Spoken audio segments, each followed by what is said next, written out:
It's the final night of the year and also one of the easiest nights for trouble at bars. Thanks for joining us here at 6 o'clock. I'm Albert James. Bars across Eugene have been preparing for New Year's Eve celebrations, and KEZI 9 News reporter Noah Chavez spoke with local bartenders who are on alert to look out for their customers coming through their bar this evening.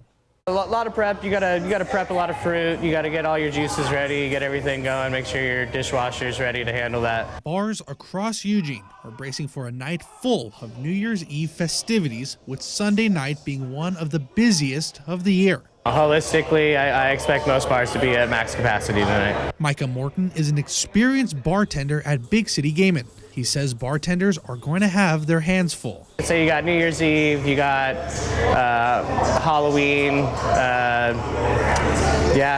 mean, pretty much those are your two main holidays that like really kind of instill some fear into the bartending community.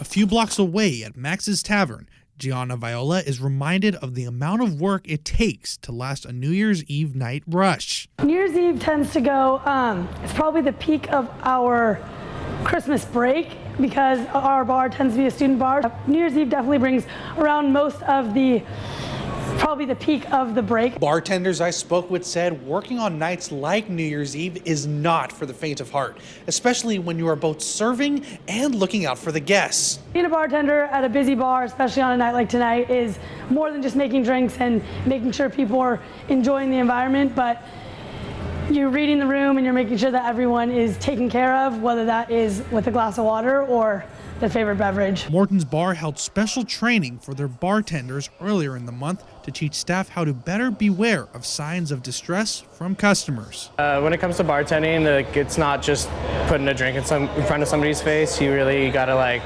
read the situation, somebody buying somebody a drink, and if that was forced upon them or if they're accepting of that free drink, or a situation like that is something that a bartender has to pay attention to. All the bartenders I spoke with say the most important thing is for anyone going out to celebrate the new year is to be responsible with their alcohol and be wise when it comes to driving. We just encourage responsible drinking and finding a safe ride home, whether that's an Uber or walking or a DD, and as always, responsible drinking and responsible rides home. Tomorrow morning, early, we got that duck game, so everybody better not get too drunk, because we gotta watch, we gotta root our ducks on. Reporting in Eugene, Noah Chavez, KEZI 9 News.